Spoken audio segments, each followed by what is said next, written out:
All right, everyone, this is Redneck-Alcatraz. I'm here with part 3 of The Sound of Silence review and comparison. So, if you're watching this, hopefully you've watched parts 1 and 2, which is the first one being the original by Simon and Garfunkel, and now part 2 having been done by Disturbed in their cover of that. So, if you haven't watched those two already, stop what you're doing, stop watching this, go watch those two because I'm going to be talking about stuff that relates to both those songs.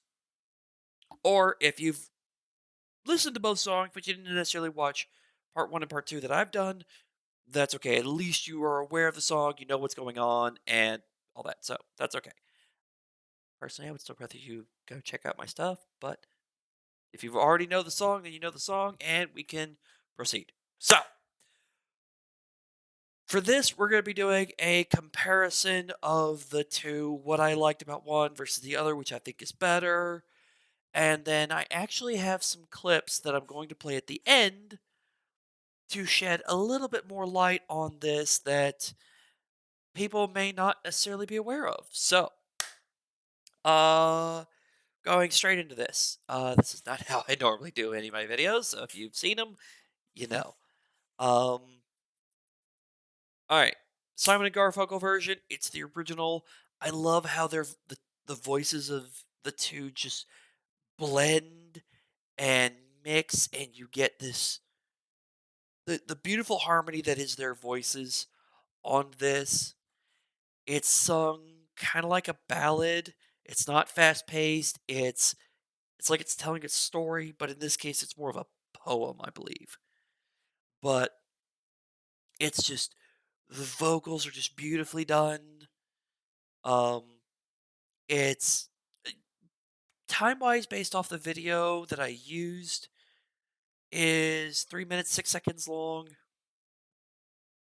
The Disturbed cover is 4 minutes 19 seconds, but they start the video off with like 10, 11 seconds of silence.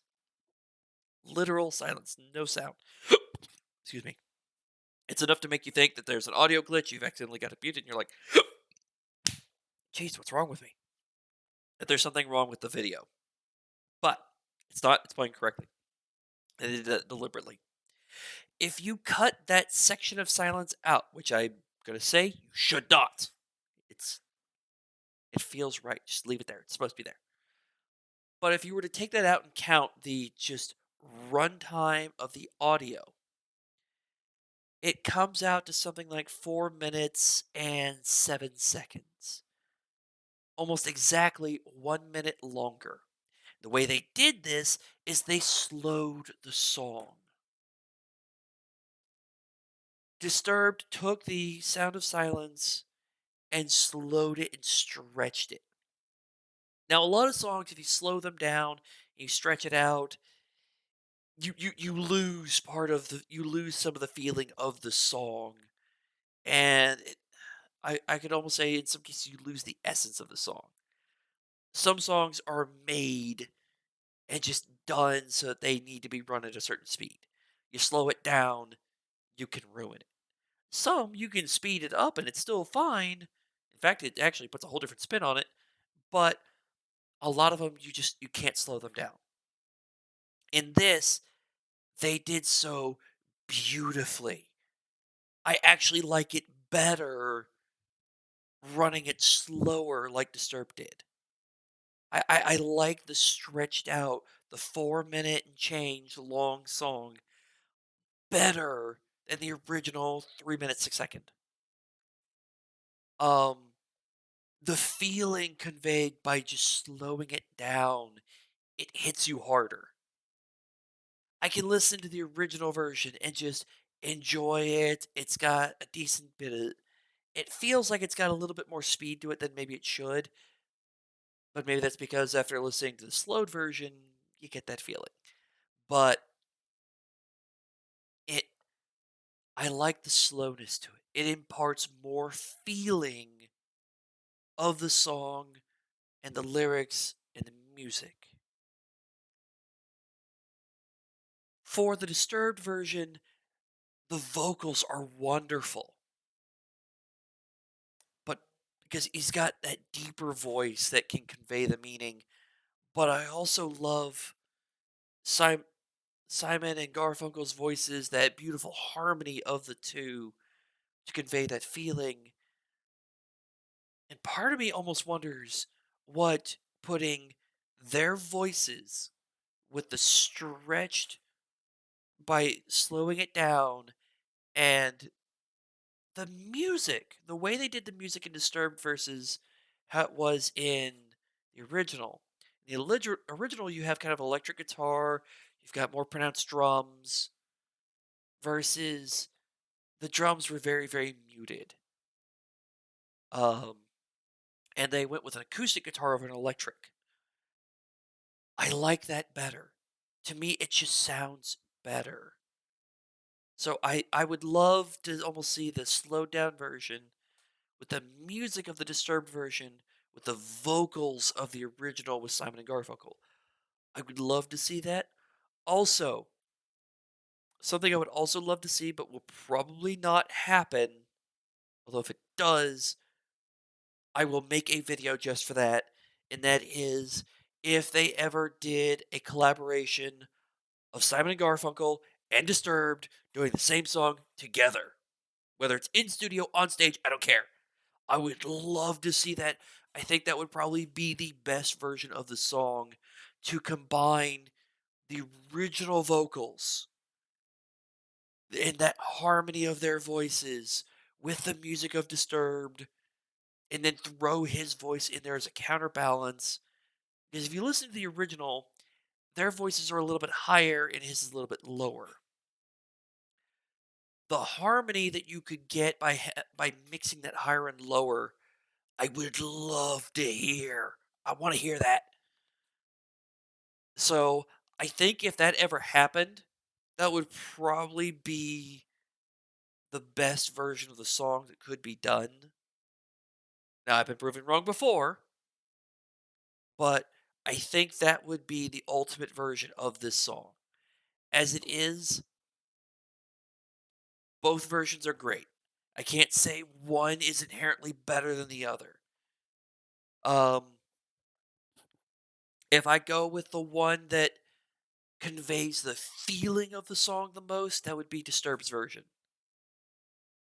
For vocals, it's rather tied, but I think I would still have to give it to Simon and Garfunkel for vocals, only because of the harmony of their voices and the way that transfers to the song.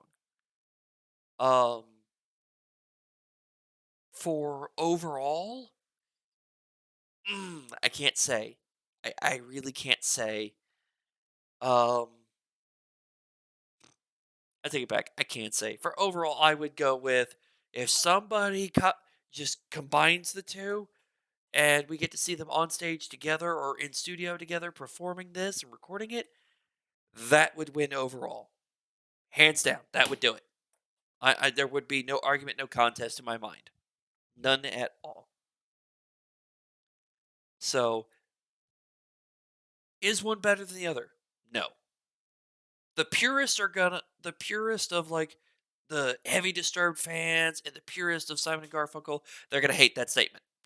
They're gonna hate it, they're gonna object, they're gonna disagree with me. That's fine. Everybody has different opinions, everybody has different views and feelings of the song. For some people, this song holds very special meaning. To others, it's something they grew up with. They enjoy it. Some they're coming in blind. Some of them are hearing this for this is a fairly recent song to them, so they may not have an opinion yet. Um, but that's mine. Heard the Simon and Garfunkel version as a kid. I heard the Disturbed version not long after it came out, which I'd already been listening to Disturbed and heard their music and enjoyed it. And it was a shock. It was an absolute shock hearing Disturbed's version. So I enjoy both of them very much, and I'm going to do something different. I'm going to kind of transition and cut away from just me discussing this to I've got a couple little fun things for y'all of some clips of interviews with um the lead singer from Disturbed discussing this song because I feel that's going to impart some more knowledge of how they did this and them going over for of that. So let me work on getting this switched over. All right, so there's going to be two clips. We're going to do the first one of them talking about the making of the song. And then we're going to go to another one, which I'm not going to reveal um, because it it's a the second one's a very short clip. It's just shy of 2 minutes, but it's great. All right, so enough of my yakking. We're going to hop over and we're going to watch this clip discussing the inside story and the making of Disturbed's cover of it. I'll be posting links to both these clips also, so you have access. When we decided to cover The Sound of Silence, it was the culmination of a pretty decent period of searching for the right song. Um, we'd spent quite a bit of time grabbing stuff from the 80s. You know, we did Land of Confusion by Genesis, we did Shout by Tears for Fears, and Still Haven't Found What I'm Looking For by U2, so on and so forth. So I suggested we go further back, 60s, 70s. And Mikey made the suggestion of the Simon and Garfunkel, The Sound of Silence, and it immediately resonated with everybody. And at first I thought we were going to do what we typically have done with our cover songs, make it more upbeat, aggressive, rhythmic, in your face. What I And expected. it was Danny's strong suggestion and vibe to go in the opposite direction that particular time and to leave it ambient and ethereal and acoustic, orchestral, and let the vulnerability of the vocal stand out. From a lyrical perspective, I have the same appreciation, I feel, as Paul does in terms of trying to strive for depth, big emotion. And in terms of actually performing it, that was much more of a learning process. The Disturbed fan base typically reacted in a combination of elation and shock. Both. Lots of people were very into it. Some people, you know, immediately called it a sellout move.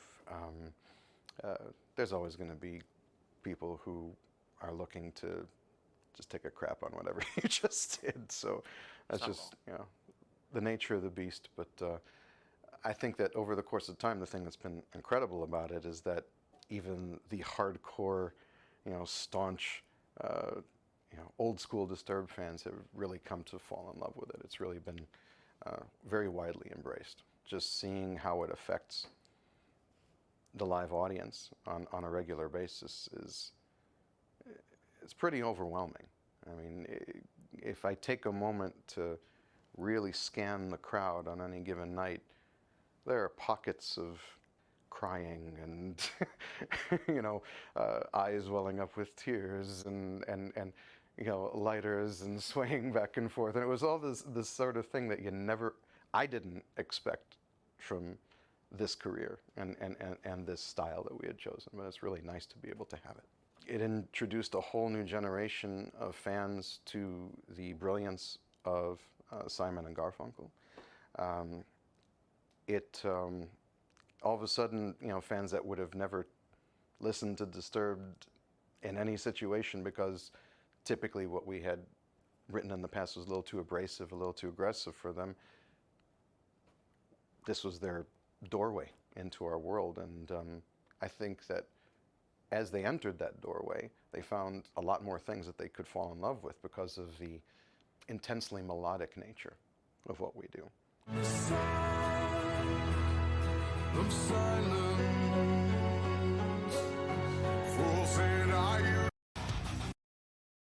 So I am one of those fans that was both elated and shocked. Shocked because this is not what they normally do.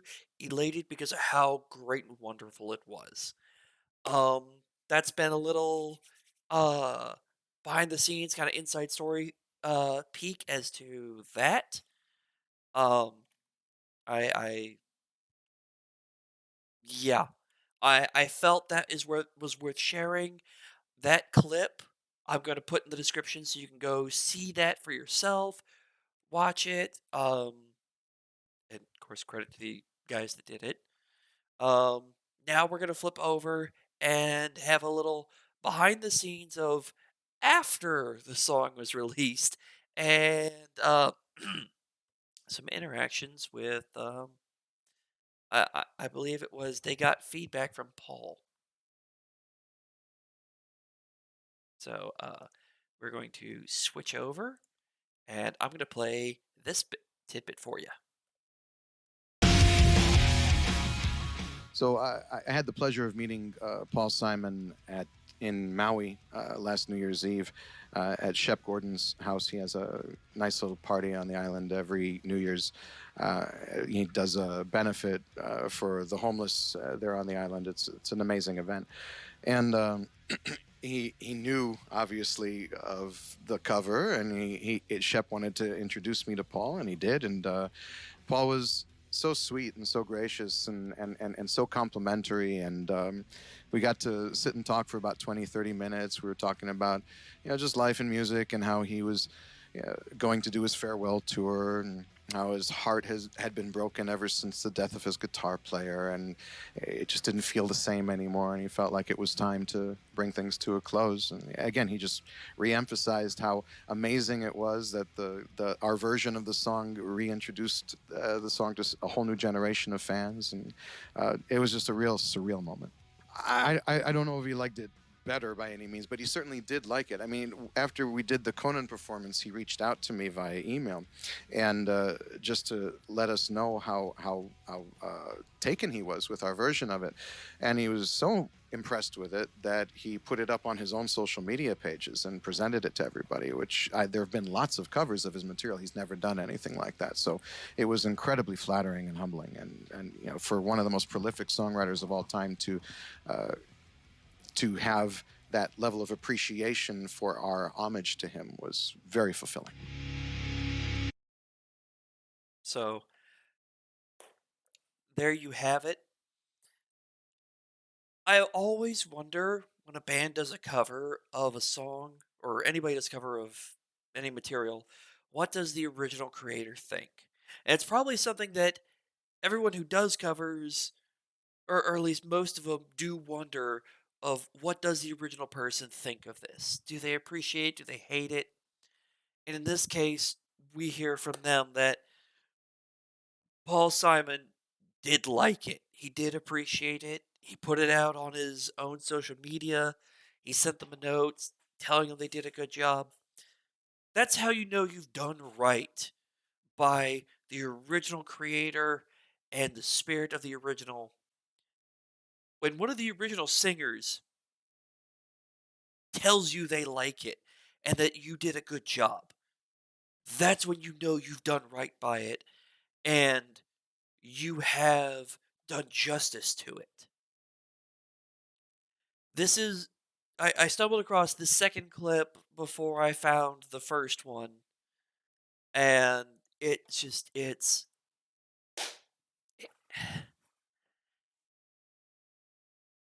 I'm so glad I was able to find this because otherwise I'd been left wondering for a long time of like, what do what do the original creators think of this?